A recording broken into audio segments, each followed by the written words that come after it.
잘 지내셨죠? 지난주 하셨던 게 결격사유 그때부터 했죠? 그래서 결격사유부터 해가지고 다시 진행하겠습니다. 페이지는 7페이지부터 뭐 이렇게 보시면 되죠? 맞죠? 복습. 자, 일단은 결격사유부터 해가지고 가겠습니다. 먼저 보시면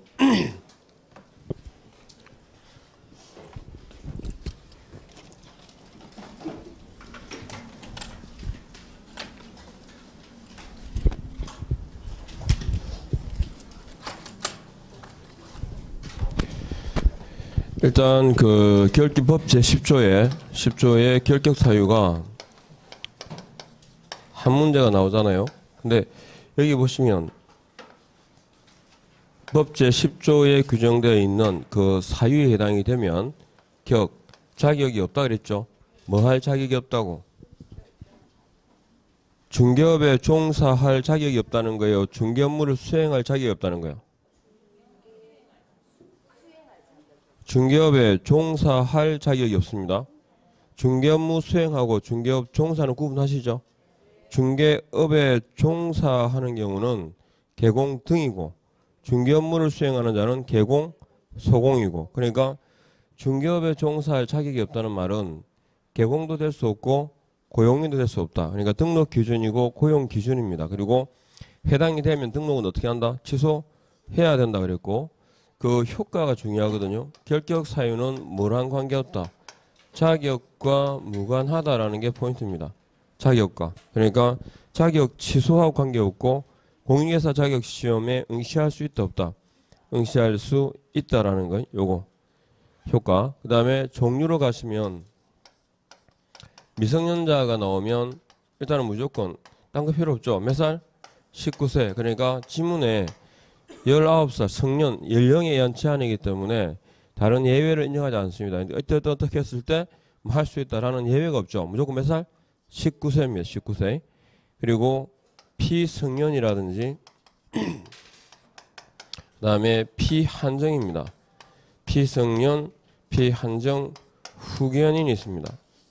이것도 그죠? 법적 판단이라는 게 포인트죠. 그러니까 정신적인 혹은 의학적인 아니면 사회 통념상의 판단이 아니라 법적 판단이기 때문에 뭘 요한다?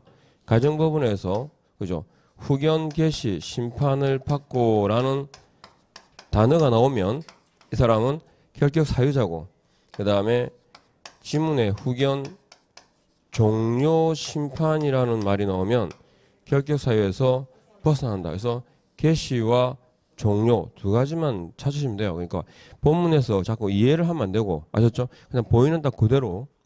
그 다음에 파산자입니다.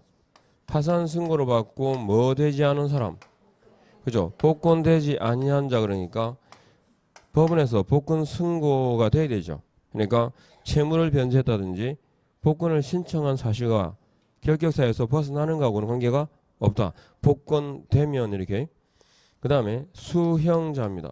형을 받은 사람이죠. 수형자다 그럴 때 일단 첫 번째 전제가 뭐냐면 금고 이상입니다. 금고 이상의 실형 선고. 금고 이상 그러니까 쫙 꺼보면 금고 이상이 뭐가 있더라? 사형, 징역, 금고밖에 없죠. 그러면 지금 보신 것처럼 벌금 보이죠? 벌금은 위에 있다 밑에 있다? 밑에 있죠. 줄 꺼놨잖아 지금. 그러니까 금고 이상이 아니고 금고 미만이란 말입니다. 근데 벌금이 나오면 딱 기억하실 건 세 가지예요. 지문에서 일단 첫 번째 이 법인지 저 법인지, 그죠? 금액이 얼마? 300 이상인지. 그리고 벌금은 분리선고까지 딱 세 가지 기억나야 됩니다. 물론 이제 보통은 여기서 보통 갈라져요. 그러니까 벌금이 나오면 이 법인가 저 법인가가 먼저 나오니까. 그래서 이 법 저 법 300 이상 분리선고까지. 아셨죠? 요거까지. 그러면 두 번째 실형선고입니다. 실형선고를 받고, 그러니까 선고했다는 거죠. 선고 전이다 후다. 후를 말하기 때문에 선고를 안 했다가 뭐죠? 선고하지 않는다. 유예입니다. 관계없죠? 그 다음에 선고는 유죄 확정 판결이죠. 그러니까 최종심, 그러니까 확정 판결을 받아야 되니까 1심에서 불복해서 항소 중에 있다.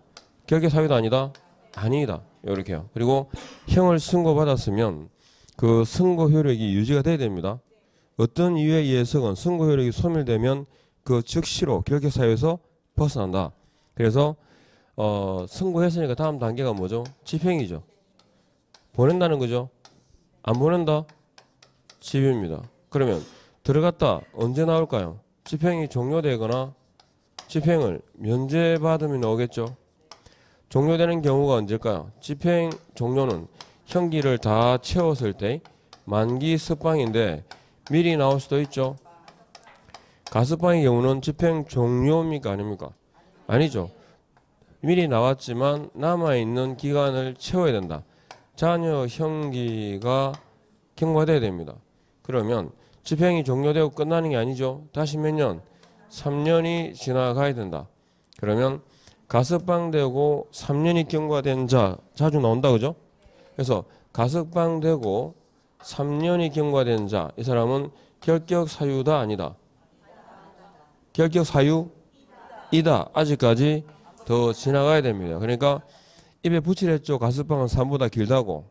가석방은 3보다 길다. 그럼 면제의 경우가 대표적인 게 특별 사면이죠. 특별 사면이 됐다. 이건 소급이 아니라 남아있는 형기를 면제해 줄 뿐입니다. 그러니까 나왔긴 나왔죠. 그죠? 대신에 다시 몇 년? 완충 기간이 지나가야 됩니다. 3년이. 그리고 특별 사면 그러면 비교되는 게 뭐 있더라? 일반 사면입니다. 일반 사면은 소급표죠. 소급해서 선고 효력을 소멸시켜 버린다. 그죠? 소멸시키니까 언제 벗어날까요? 적시로. 그래서 일반 사면 적시 이렇게. 그래서 이것도 입에 붙여두면 좋고 그냥 일반 사면 적시. 기계적으로 해결할 수 있는 것들이 많습니다. 자꾸 입에 붙이면 이런 것들은 툭 치면 나오잖아요. 그죠? 머리를 기억하는 게 아니고 그죠? 한번 찔러볼까요? 이렇게. 그러니까 그렇게 습관화되는 게 그런 거는 생각할 필요 없거든요. 그래서 일반 사면 적시고 그다음에 집유는 자 집유는 보시면 내용을 보시면 징역 1년을 선고하되 징역 1년을 선고하되 그 집행을 2년간 유예키로 한다. 이렇게 딱 나왔잖아요. 그러면 지금 집행유예는 징역형을 선고했어 안 했어요? 아니. 그냥 보시는 그대로 칠판에 적어놨기를 뭐라 적어놨어요? 징역 1년을 선고하되 그 집행을 2년간 유예키로 한다 이래 있죠. 그럼 형 선고했어 안 했어? 했어. 그리 안 해도 지금 제가 적기를 선고 다음에 적고 있어 지금. 안 그러나 그죠? 맞잖아요. 선고 따고 난 다음 단계에서 지금 적고 있잖아. 순서대로 가도. 그러니까 집행이든 집행유예든 형은 선고했다 안 했다? 하고 난 뒤에 그게 아니라 결과. 아셨죠? 임신을 안 했는데 애를 낳을 수는 없지. 그죠? 마리아님도 안 그런데요. 성령에 의해 가지고 가졌잖아요. 그래 일단 낳지. 그러니까 선고를 하고 난 다음에 그러니까 징역 1년을 선고했잖아요. 그럼 어떻게 해야 돼 원래? 집행을 해야 돼. 들어가야 되는데 그 집행을 즉 들어가야 되는 걸 뭐 한다고? 2년간 유예키로 한다. 그래서 2년이 지나가면 즉 유예기간이 지나가면 어떻게 소급해서 선고 효력을 소멸시킵니다. 그러니까 집유받은 사람은 언제 벗어날까요? 유예기간이 지나가면 이렇게 아셨죠? 유예기간이 지나가면 이해하겠죠? 네, 그래서 선고했습니다. 그래서 결국은 지나가야 될 게 징역 1년을 선고했으면 안에 들어가서 1년 살겠죠? 그걸 밖에서 2년간 뭐 한다고? 지켜보고 끝내겠다. 그래서 결국 지나가야 되는 기간은? 그죠? 3년은 그럼 죽으라는 거지. 엄청나게 완화되는 거잖아요. 그죠? 그래서 1년을 밖에서 2년으로 대체하겠다는 얘기고, 그리고 형기를 계산할 때는 초일, 산입, 부산입, 산입이에요. 산입이란 말은 같은 날인데, 자, 보시면. 그래서 2015년에 있잖아요. 2015년 10월 27일이에요. 2015년 10월 27일 날, 10월 27일, 징역 3년을 선고받았어요. 징역 3년을 선고받고, 1년 복역 후 가석방이 됐습니다. 이 사람이 중개업에 종사할 수 있는, 아니, 올해 시험 칠 수 있어 없어요? 이 사람. 올해 2019년도 시행되는 30회 자격시험에 응시할 수 있다 없다? 지금 손가락 꽂고 있으면 틀린 거예요? 왜요? 저기 봐요. 저기. 결격사유는 뭐랑 관계없다고? 자격과 무관하다. 예. 그러니까 가장 기회에 결격사유 효과를 물을 때 가장 많이 언급되는 질문이 하나예요. 미성년자는 공인중개사가 될 수 있다 없다? 있다. 상관없다는 거죠. 그거. 그게 첫 번째. 그러니까 결격 사유자이지만, 아셨죠? 지금 올해. 이 사람은 시험은 칠 수 있다 없다? 있다. 그러니까 상관없이 그냥 시험을 잘 치는 거예요. 그러면 이 사람이 중개업에 종사할 수 있는 가장 빠른 날은 몇 년 뒤 몇 월 며칠일까요? 일단은 우리가 몰라도 확실하게 알 수 있는 게 하나 있어요. 몇 월 며칠인지 알아요. 그죠? 10월 27일이랑 확실하죠. 초일 산입이니까.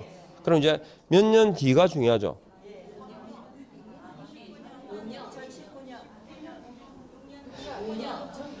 이게 그죠?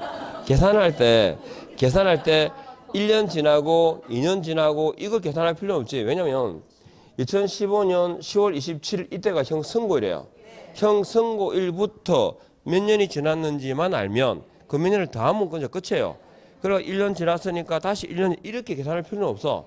그냥 처음부터 이날부터 계산하면 돼요. 그러면 몇 년이었죠? 3년이죠. 3년. 그러면 가석방이 되더라도 결국 몇 년 지나가야 돼? 3년 지나가야 돼. 그래야 집행 종료되니까. 종료되고 다시 몇 년? 3년 지나야 돼. 합의 몇 년? 6년 지나야 돼요. 그럼 몇 년이겠어요? 2021년 10월 27일에 그죠? 예. 이해합니까? 그래서 요렇게는 괜찮아요. 그러면 봐봐요.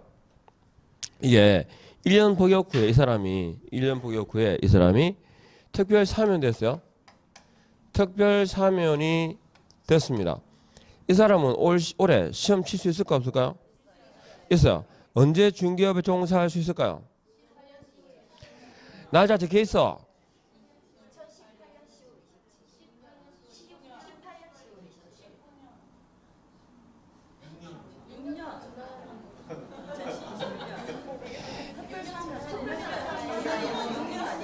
그래, 특별 사면. 그럼 아니 중구난방으로 떠들지 말고. 아니 2015년 10월 17일에 봐봐. 그래서 들어갔잖아요. 들어가서 얼마 살았어? 1년 살았어. 나왔죠? 다시 얼마 지나야 돼? 3년 지나야 돼. 합의 몇 년? 4년 지나야 돼요. 그러면 올해 며칠이야? 그죠? 19년 언제? 10월 27일이지. 아셨죠? 분명히 하셨죠? 이렇게 그러니까 이걸 기간 계산, 예? 그러니까 기간 계산하다 보면 자꾸 여기에서 1년 지났고 이거 있잖아요. 이걸 자꾸 생각하시는 게 아니고 저거 보면 돼요. 이날부터 1년 지났죠? 그럼 나왔을 거 아니에요. 나와서 특별사면 됐죠? 다시 몇 년 해야 돼? 3년. 그러면 합의 4잖아요. 그러니까 4를 여기다 다 하면 돼 그냥. 뭐 1년 지났으니까 다시 또 계산 필요 없다고. 그냥 전체 기간이 몇 년 지나가는지 그것만 계산하시면 돼요. 아셨죠? 이렇게. 다 이해가 되셨을 거라 보고. 그 다음에 갑니다. 이 법에 의한 경우인데, 자, 그죠? 자격 취소가 됐습니다. 자격 취소가 되면 3년간 뭘 못할까요? 3년간 결격 사유자가 됩니다. 요거까지 아시죠? 자격 취소는 결격 사유니까. 그리고 결격 사유는 뭘 해야 되는 사유죠? 등록을 취소해야 되는 사유고 몇 년 지나가야 될까요? 다시 3년이 지나가야 됩니다. 그죠? 그러면 자격 취소가 되면 항상 그 등록을 함께 취소하여야 한다. OX. 항상 맞죠? 그죠? 항상 취소해야 됩니다. 그런데 반대로 등록에 취소가 되면 자격 취소로 항상 갑니까? 지금 점선이 아니고 실선이 점선이죠. 딴. 가능성은 있는 거죠.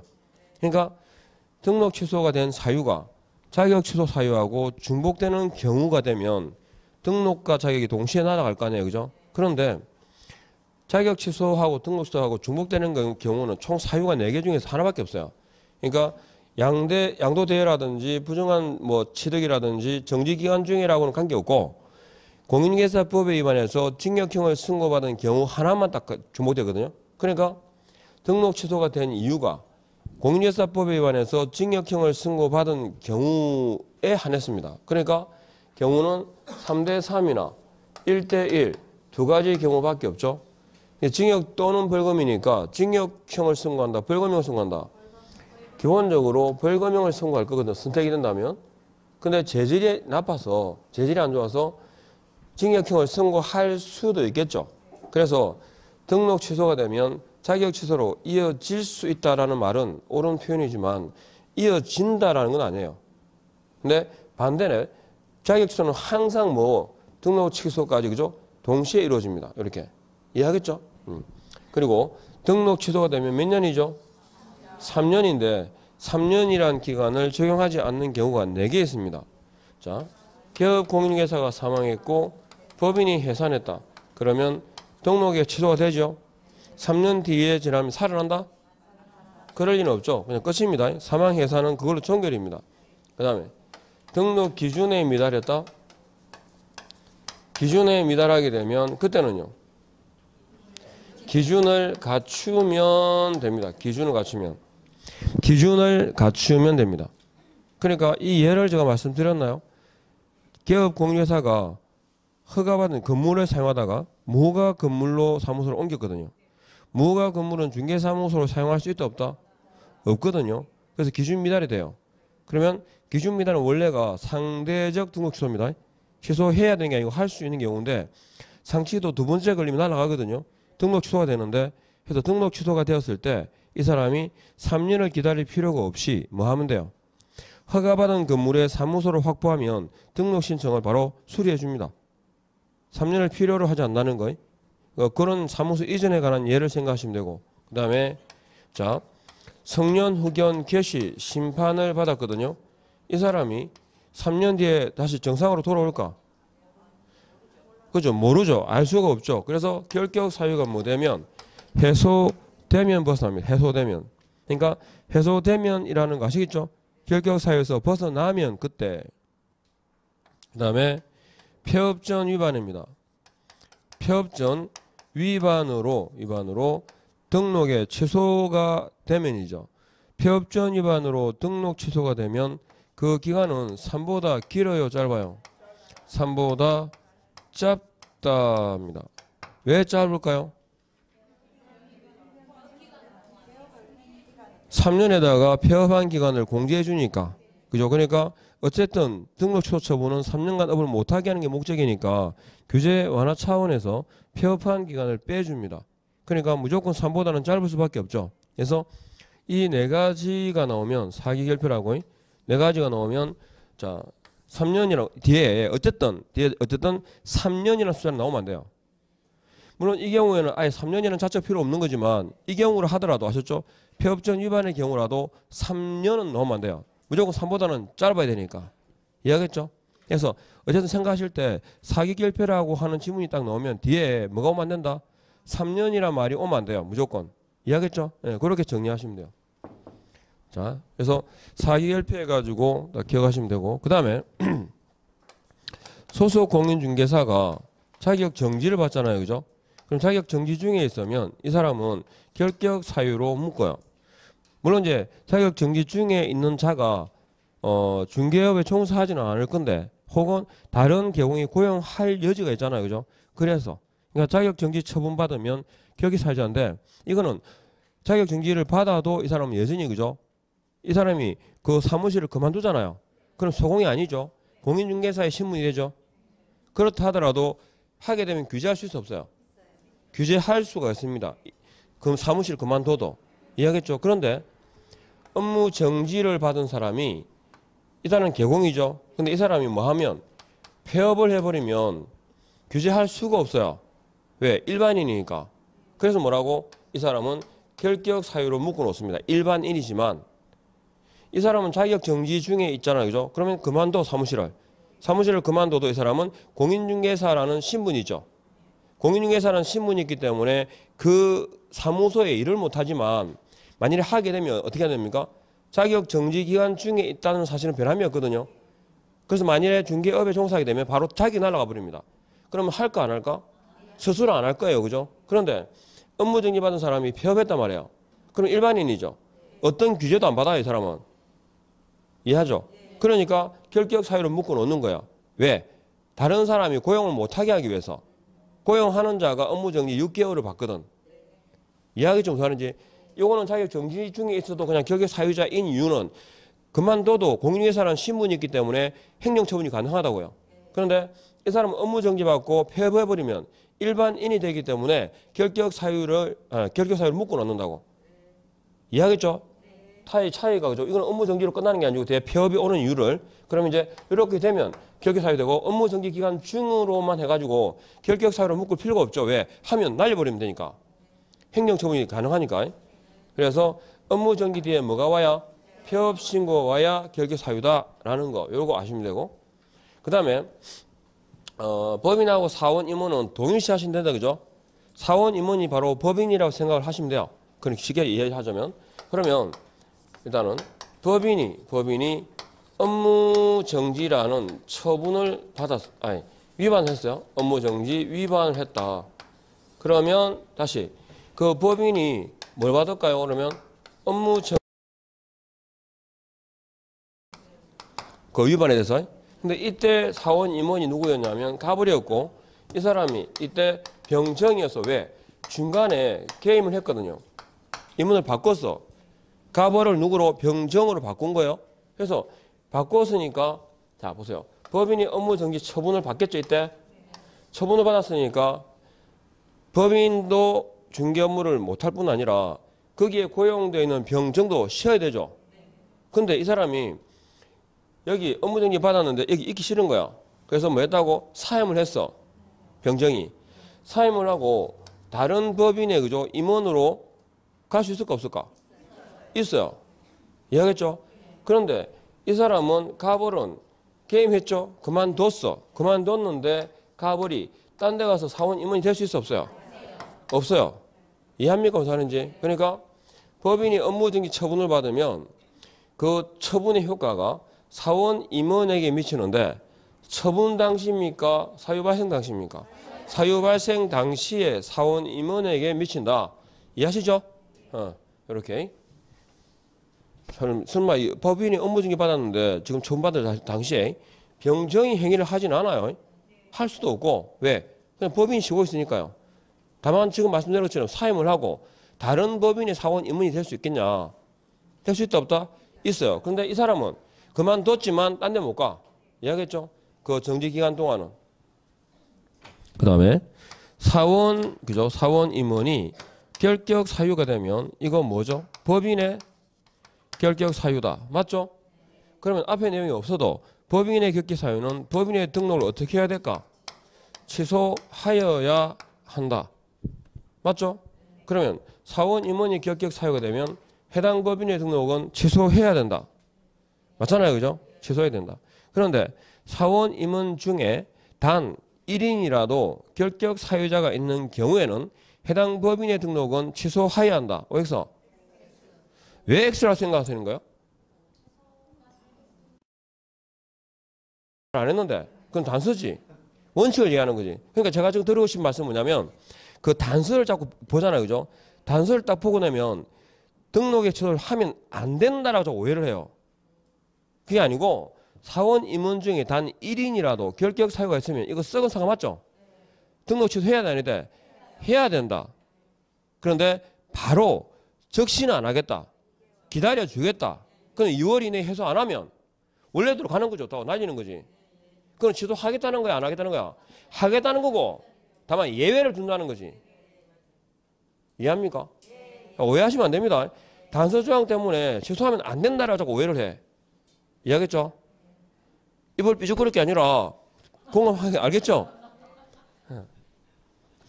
자, 이렇게 사원 임원과의 관계에서 정리를 하시면 됩니다. 아셨죠? 그래서 결격 사유는 저기 저거 아까도 그냥 여기서부터 설명을 쭉 오다가 갑자기 물어도 있잖아요. 시험 못 쳐요. 이런 관계 있다 없다? 없다라는 거. 자, 이렇게 하시고 그러면 여기까지는 다 이해가 됐죠? 그죠? 어쩌지 이거 한 번 들어가 다 이해되면 안 되는데. 그 다음에 98페이지 보니까 지역이 있습니다. 지역은 제한이 있어 없어요? 없죠? 지역 제한은 없다. 다만 부치상의 계곡은 어디로? 특광도로 제한되죠. 특별시, 광역시, 도로. 예외도 있습니까? 뭐 하면 정보망에 가입을 하게 되면 전국의 모든 대상물은 아니고 뭐만? 해당 정보망에 공개된 대상물은 중개할 수 있다. 그죠? 그리고 99페이지 보니까 겸업이 나옵니다. 이것도 겸업에 관한 문제가 나올 때 있잖아요. 문제가 묻는 유형은 딱 설명을 쭉 풀어 묻거나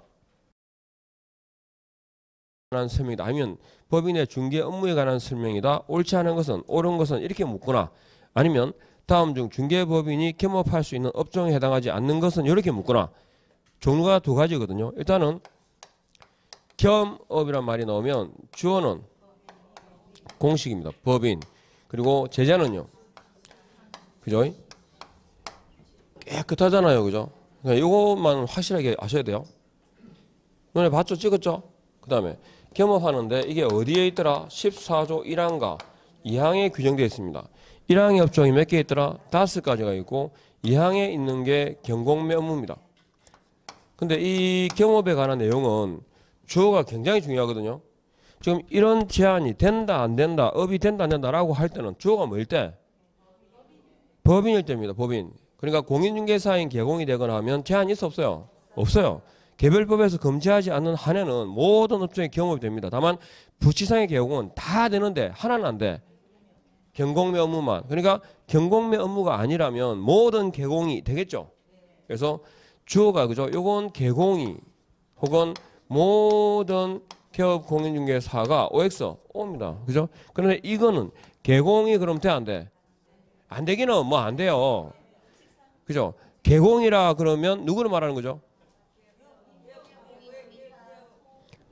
개공이 당연히 개업 공개사지 그러면. 개공은 그죠? 공인중개사인 개공, 법인인 개공. 즉 현행법상 신규 등록이 아셨죠? 신규 등록이 되는 개공. 제가 왜 자꾸 웃냐면 제가 하나 이제 집에 차를 몰고 들어가다가 갑자기 그 생각이 드는 거예요. 감히 그래 오늘부터 친절하고 점잖고 점잖고 항상 좋은 톤으로 말을 해줘야 되겠다 생각했거든요. 그래서 집에 가서 이제 간만에 들어가면서 다녀왔습니다. 배꼽 인사를 했어요. 그러니까 갑자기 이 사람이 왜요 갑자기 이러는 걸 하라고 그래 오면서 내가 이게 오늘부터 아주 진지하게 겸손하게 점잖게 그리고 친절하게 내가 말을 하기로 했다 이래서 얘기를 했어요. 그래서 좀 갑자기 TV 보다가 갑자기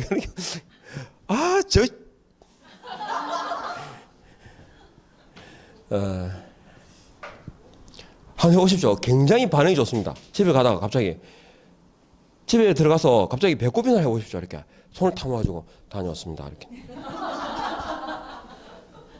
아니면 집에 들어올 때 있잖아요. 딱 문 앞에 서가지고 다녀오셨습니까? 이러면서 거기로 팍 하면서 해보시죠. 진짜라니까요. 갑자기 반응이 이상하다니까요.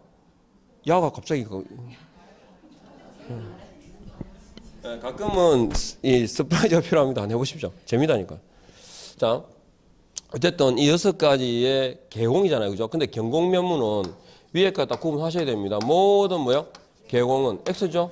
또 법인 아닌 개업 공인중개사는 이거죠. 역시 X. 왜 그러냐 아시죠? 모든에 뭐가 들어가니까? 부치상 개공이 들어가니까 법인 아닌 그러면요. 개인이죠. 개인의 범주에는 뭐가 들어간다? 부치상 개공도 들어가니까 실제로 이 지문이 문제가 나왔을 때 많이 실수를 했어요. 그러니까 개공은 부치상 개공은 안 된다는 건 알고 있는데 법인 아닌 개공 그러니까 순간적으로 법인 아닌 개공은 공인중개사가 생각나잖아요. 그 범위에서 왜 부치상 개공이 들어가지? 라는 게 이해가 안 돼가지고 오히려 틀린 분이 많아요. 실제로 시험 나왔을 때. 그러니까 요 케이스대로 이렇게 하시면 되고 그 다음에 제가 6가지를 기억하는 게 제일 중요하다 그랬죠. 해보면 대행이 몇 개 있어요? 대행이 2개가 있어요. 그리고 상담이 하나 있어요. 그리고 중개업 관련된 경영기법 정보 제공이 하나 있어요. 그리고 용역 있잖아요. 용역 알선이 하나 있고 그리고 경공매 업무가 있어요. 총 6개인데 대행 그럴 때 포인트는 뭐에 들까? 상가, 주택에 대한 관리 대행, 분양 대행입니다. 그 다음에 상담은 자 봐봐요. 이 2개 때문에 헷갈릴 수 있는데 중개업 있잖아요. 중개업은 일반인에게는 금지되어 있죠. 그러면 중개업 관련된 이쪽 프랜차이즈업이거든요. 중개업 관련 경영정보, 경영기법의 제공도 누구를 대상으로 한다? 그죠? 개업공인중개사를 대상으로 합니다. 그러면 이 상담은 있잖아요. 상담이 이용, 개발, 거래 상담이잖아요. 그러면 이용, 개발, 거래 상담은 누구를 대상으로 할까요? 그러니까 시험 지문에 이렇게 나온 거예요. 개업공인중개사는 중개 의뢰인을 대상으로 부동산에 관한 개발 상담을 겸할 수 있다. 돼야 안 돼? 맞아요. 맞아요. 그죠? 근데 왜 순간적으로 착각을 했냐면 중개업에 관련된 경영기법, 경영정보 제공은 대상이 누구라고? 개공을 대상으로 하니까 갑자기 이게 생겨가지고 중개 의뢰인을 대상으로 한 개발 상담이 되느냐 안 되느냐 이게 헷갈린 거야. 그럼 상담은 당연히 의뢰인을 대상으로 하지 누구를 하겠어요? 그죠? 너무 뻔한 건데 시험 문제만 이렇게 생각하다 보면 헷갈리는 거야. 상관없어 하셨죠? 개공이 특정되어야 되는 건 뭐라고? 중개업에 관련된 부분입니다. 그 다음에 용역의 알선입니까? 제공입니까? 알선. 누가요? 법인이. 그럼 공인중개사인 개공은 이사 도배할 수 있어 없어요? 있습니다. 사무소, 중개사무소는 중개업 전용 의무가 없기 때문에 타 업종과의 겸용이 돼요. 이해하겠죠? 그 다음에 경공매 업무라고 할 때 이 중에서 법원 등록을 요하는 경우는 뭘까요? 그것만 알면 돼요. 경매 대상 부동산이죠. 그 다음에 그리고 업무는요. 업무의 범위는 권리분석 취득 알선 상관이 없습니다. 뭐? 대리입니다. 매수 신청의 대리. 그 다음에 입찰 신청 대리. 그죠? 이 2가지 대리에 대해서 뭐 하면 법원에 등록을 하고 감독을 받아라. 아셨죠? 법원 등록을 요한다. 그러니까 법원 뒤에 뭐가 와요? 경매가 와, 공매가 와. 경매가 익숙하죠? 그래서 법원 경매 이렇게 경매 부동산에 대한 매수 신청 대리, 입찰 신청 대리 업무를 겸할 때 법원에 등록하고 감독을 받아야 한다. 6개 업종 다 알고 계시면 사실은 뭐 80%는 한 겁니다. 6개를 알고 있냐가 중요한 거니까. 그래서 이렇게 정리하시고 자, 그래서 넘어갑니다. 가보시면 고용인이 있습니다. 자, 고용인도 쭉 그냥 편하게 고용인도 정리를 해보면 고용인 그러니까요. 고용인 아주 기본적으로 고용인이 딱 나옵니다. 그러면 이제 기본적인 내용을 알고 계시는지 고용인은 세부적인 내용이 어디 있어요? 국토부령에 있어요. 이거 하나. 그 다음에 고용인 종류가 몇 개 있어요? 소공하고 중개보조원이 있어요. 그죠? 소공, 중개보조원 그럴 때 자주 언급되는 거. 소공 그럼 제가 제일 먼저 뭐? 예, 자격 정지 기억하시라 그랬고 그리고 중개보조원 그러면 행정처분이나 그죠? 과태료 처분의 대상이 된다 안 된다? 안 된다 그랬고 소공은 그러면 무슨 교육일까요? 실무 교육을 받아요. 중개보조원은요? 직무 교육을 받습니다. 그러니까 고용인 이퀄 뭡니까? 등이죠. 이 중에서 중개 업무를 수행하는 자는 소공, 중개업에 종사하는 자는 둘 다. 아셨죠? 이렇게 딱 구분하시고. 그 다음에 고용했을 때, 그 다음에 신고 있죠, 신고. 사전 신고, 사후 신고. 사후 신고입니다. 신고 안 하면 어떻게 될까요? 기본적으로 신고 의무 혜택은 백화거든요. 근데 요 고용인 신고만 업무 정지입니다. 기억해야 됩니다. 그리고 신고하는데 자, 고용 언제까지? 업무 개시 전까지 합니다. 업무 개시 전까지. 뭘 받고? 교육 전입니까? 후입니까? 후입니다. 교육을 받게 한 후에, 그죠? 그러면 고용인은 교육이죠. 소공은요? 실무 교육을 받게 한 후. 아셨죠? 그럼 중개보조는 직무 교육을 받게 한 후에, 이렇게요. 그 다음에 고용관계 종료는 언제? 10일 이내에 신고한다. 아셨죠? 이렇게요. 일단 요 기본은 내용 아시겠죠? 그럼 이제 이 고용인의 행위에 대해서 개공이 어떤 책임을 지느냐가 나오는데, 자, 그 전제가 뭐냐면 고용인의 모든 행위입니까? 업무상 행위입니까? 그죠? 업무상 행위입니다. 다가 아니고 업무상의 행위는 그를 고용한 누구? 개공의 행위를 본다. 그래서 이 업무상 행위 이퀄 뭡니까? 중개 행위입니다. 중개 행위. 어떤 게 중개 행위인지의 판단은요. 기준은 외형상 객관주의다 그랬죠. 외형상 객관적으로 중개 행위 여부를 판단하고 여기에 해당되는 대표적 경우가 횡령 아셨죠? 전세금 편취 뭐 이런 거예요. 자, 그러면 개공이 어떤 책임을 지느냐? 고용인의 행위가 과실 책임을 부담하는 경우에 한해서 개업공인중개사는 자신의 과실과 관계없이 무과실임을 입증한 경우라 하더라도 혹은 개공이 고용인에게 상당한 주의와 관리감독 의무를 계열 배상 책임을 진다 안 진다? 진다. 그래서 무과실로 민사 책임을 지고 이 경우에 개공이 책임을 진다는 말이 고용인의 책임을 면제한다라는 의미는 아니죠. 구상권을 행사해서 회수할 수 있다 없다? 있다. 그죠? 그리고 고용인의 행위가 행정, 형벌에 해당되면 즉 48조 3대 3, 49조 1대 1이라는 형벌에 해당하게 되면 중환위반이죠. 중환위반의 경우에는 행위자만 아니고 그를 고용한 개공도 양자를 같이 처벌하겠다. 양벌 규정입니다. 왜 양자를 처벌하겠다?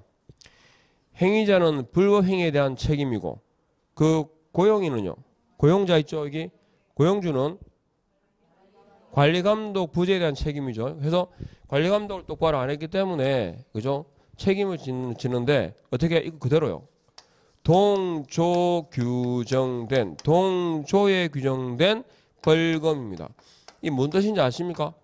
동조 즉 고용인 행위가 48조 위반이라면 3천만 원, 49조 위반이라면 1천만 원의 벌금형을 가한다. 그죠?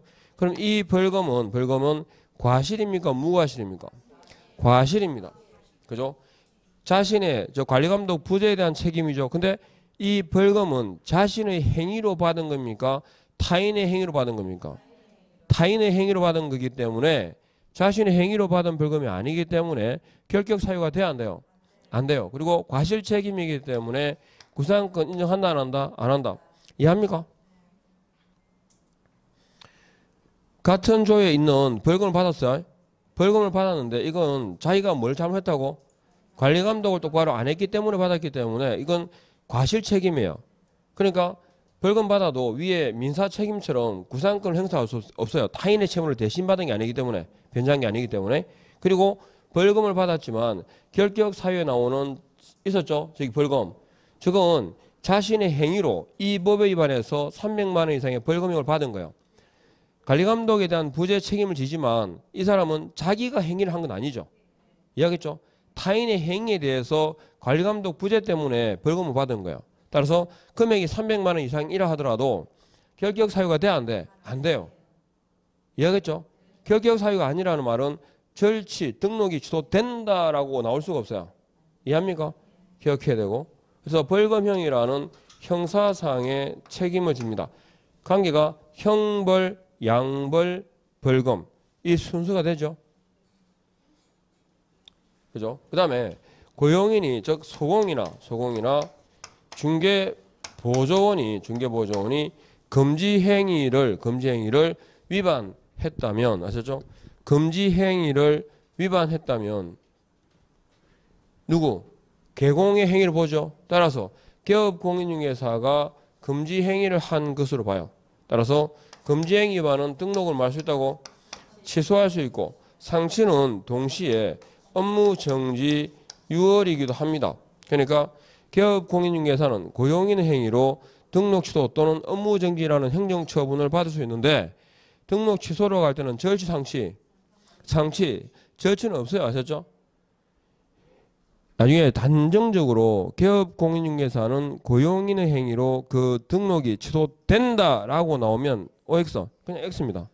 아셨죠? 예. 그래서 상치라는 행정상의 책임을 진다. 그래서 개공은 무과실로 민사 책임을, 벌금형이라는 형사상 책임을, 상치라는 행정상의 책임을 진다. 그리고 소공은 자격 있는 사람이죠. 자격 있는 사람이니까 자신의 행위에 대해서 행정상의 책임을 집니다. 뭐? 그렇죠? 그러니까 소공은 고민할 게 없어요. 그냥 자격 정지라고 생각하면 돼요. 중개보조원은 어떠한 경우에도 행정상의 책임을 물을 수 없다. 이렇게 되겠죠. 책임 범위에 대해서 이렇게 정리를 하시면 됩니다. 쭉 흘러가는 내용 아시겠죠? 자, 그 다음에 중개사무소가 있습니다. 우리 사무소 했죠? 근데 한 게 많네. 혹시 또 2주분을 지금 하고 있는 거 아이가? 그건 아니죠? 자, 중개사무소인데 사무소는 1등록 1사무소 원칙입니다. 그러면 등록은 한 번이다. 그러면 사무소 몇 개? 1사무소입니다. 그런데 우리가 2개 이상의 사무소를 두는 예외가 있죠. 그러니까 법인의 분사무소인데 따라서 절대적 금지가 아니라 뭐다? 상대적 금지입니다. 그죠? 1사무소 원칙이. 그러니까 이건 위반하더라도 이중사무소라든가 임시중개시설물을 설치하더라도 제재는 등록은 취소하고 할 수 있고 1대1입니다. 그리고 사무소를 설치할 때 지역 단위가 뭘까요? 사무소 설치의 지역 단위는 시군구죠. 시군구입니다. 그런데 어떤 경우든 시군구에다가 사무소가 하나를 초과할 수 있어 없어요? 하나를 초과하는 경우는 없어요. 그러니까 법인의 분사하면서 다 이어집니다. 시군구별로 한 개소를 초과할 수 없다. 근데 우리가 배우실 때 중개사무소는 건축물 대장에 기재된 건물이다, 기재된 건물이다, 미등기 건물이 가능하다. 뭐가 불법 건축물은 안 된다. 그리고 가설 건축물은 안 된다라고 들었죠. 근데 중개사무소의 용도가 어떻고 면적은 얼마나 해야 되고 이런 내용 들었어요? 들은 적이 없어요. 공인중개사법에서는. 그러니까 공인중개사법상의 용도라든지 면적 같은 중개사무소에 관한 세부적인 나오면 OX다. X입니다. 그건 건축법 등에서 정하는 내용이지 우리 공인중개사법에서는 그런 내용이 없어요. 아셨죠? 그러니까 중개사무소 공인중개사법상 중개사무소에 관한 세부적 규정이 있다 없다? 없다라는 거고. 자, 그러면 사무소를 설치하게 되는데 자, 지문에 분사무소가 나왔어요. 분사무소가 나왔다. 주어는 법인입니다. 뒤에는 뭐가 따라온다? 주가 따라온다. 주가 하셨죠? 그러니까 분사무소 설치 신고는 주된 사무소 관할 청의합니다. 분사무소에서 고용인을 두더라도 누구한테 신고한다? 주된 사무소 관할 청의합니다. 그러면 분사무소는 주인데 예외가 하나 있었죠? 주택중개보수입니다. 주택에 대한 중개보수의 경우에는 어디 관할? 분사무소 관할 시도조례에 따른다. 그죠? 주택중개보수는 분사무소 관할 시도조례에 따릅니다. 예외죠, 예외. 자, 그러면 분사무소에서 중개 업무를 수행하는 자는 누굴까요? 책임자입니다. 대표 아닙니다. 책임자입니다. 그러면 중개 업무를 수행하는 자니까 책임자는 일반인이다, 공인중개사다. 공인중개사입니다. 아셨죠? 그러면 분사무소를 설치한다는 말은 이 사람은 개공일 거 아닐까요? 개공이죠. 법인인 개공입니다. 등록할 때는 보정이 먼저입니까? 등록이 먼저입니까? 등록을 하고 보정을 하죠. 왜냐하면 현행 공인중개사법은 개업 공인중개사와 고용인이 아닌 자의 행위에 대해서는 책임지지 않습니다. 그러면 개공이 되는 때가 언제입니까? 등록한 때니까요. 근데 그때부터 이제 뭐 해야 돼? 업무를 하기 전까지 보정 설정하는 얘기죠. 개공이 되고 난 다음부터. 근데 분사무소를 설치한다는 말은 이 사람은 이미 개공이죠. 그러면 신고를 하기 전에 분사무소에서 중개 행위를 했어요? 무등록자입니까? 개공입니까? 개공이죠. 그러니까 책임져야 돼. 이해하겠죠? 비록 신고 안 해도. 이해하겠습니까? 그래서 뭐부터? 분사무소 설치할 때마다 주된 사무소는 2억이 있거든요. 설정되어 있거든요. 근데 분사무소 하나가 늘어날 때마다 리스크가 더 커지잖아요. 그래서 한 개당 얼마씩? 1억씩 추가하라니. 1억씩. 1억 이상은 추가하라. 이해하겠습니까? 그래서 신고가 먼저입니까? 보정이 먼저입니까? 예, 보정 후에 만다 신고한다고요. 취지를 이해하시겠죠? 이미 개공이니까. 그래서 거기까지. 그래서 분사무소에 관한 내용은 딱 이 두 줄만 알아도 최소한 지문 한 두세 개 날아가요. 아셨죠? 정확하게. 그리고 분사무소 두는데 시군구에서는 하나를 초과할 수 없기 때문에 어디는 못 둬? 주된 사무소 관할 구역 내는 또 못 둬요? 못 둬요. 그러니까 주된 사무소 관할 구역을 포함한 제외한 시군구 단위에 둡니다. 그리고 시군구도 시도로 잘 바뀌어요. 사무소 설치 단위는 시도입니까? 시군구입니까? 시군구입니다. 그 다음에 사무소 공동 사용으로 가면 사무소 공동 사용 딱 그러면 제한 없다 그랬죠? 제한 없음. 그리고 제한과 의무와 책임은 누가? 각각 이렇게요. 제한 없음 각각 이렇게. 그리고 사무소를 공동으로 사용하는 방법이 몇 개 있어요? 신규 등록에 의하거나 그죠? 중개사무소를 이전하는 두 가지 방법이 하고 이때는 뭘 첨부해라?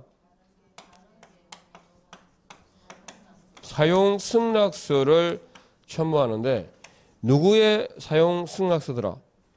다른 개공의 사용 승낙서 첨부입니다. 이렇게. 아셨죠? 그러니까 일단은 종별, 지역 상관이 없고 그죠? 그리고 예를 들어서 부칙상의 개공이 공인중개사인 개공과 사무소를 공동으로 사용합니다. 지역 제한이 없어집니까? 똑같죠? 어디? 특광도입니다. 그러면 부칙상의 개공이 공인중개사를 소공으로 고용했거든요. 지역 제한이 없어집니까? 똑같죠? 주가 부칙상 개공입니까? 소공입니까? 네. 저 고용인이 개공을 따라가는 거지 개공이 고용을 따라가지는 않아요. 아셨죠? 그래서 그 내용까지. 그 다음에 사무소 이전이 나오면 중개사무소 이전 나오면 제가 제일 먼저 뭐부터 파악하시랬어요? 문제에서. 사무소 이전이 나오면 자 중개사무소 이전이 나오면 그죠? 예. 관내 이전인지 관외로 이전하는지 보통은 보면 관할구역 밖으로 이렇게 나와요. 보통. 예. 관외 이전이 잘 나오는데 관내 이전은 등록증을 뭐 할 수 있죠? 교부할 수 있습니다. 이거. 그러니까 정정을 해서 그죠? 줄 수 있다 이 말입니다. 근데 관할구역 외로 가면요. 예, 송부라는 단어가 떠오릅니다. 송부 요청과 송부 의무라는 게 있죠. 있거든요. 예. 그리고 사무소 이전은 등록증상의 기재사항이 변경되는 거죠. 따라서 사무소 이전은 등록증을 어떻게 한다? 재교부하여야 한다. 그러면 등록증의 재교부라는 의미가 뭐였습니까? 신규 발급입니다. 등록증을 새로 발급해주라. 신규 발급의 의미다 하는 거. 그런데 사무소 이전 신고는 생략할 수 있을까요? 반드시 신고를 해야 되고 이전 전에 합니까? 후에 합니까? 후 며칠? 10일 이내에 합니다. 관할구역 밖으로 가지게 되면 이전 전 관청이 합니까? 후 관청이 합니까? 후 관청이 합니다. 이전 전 위반에 대한 행정처분 권한이 누구한테 있더라? 이전 후 등록 관청에 있다. 그래서 반드시 해야 되고 후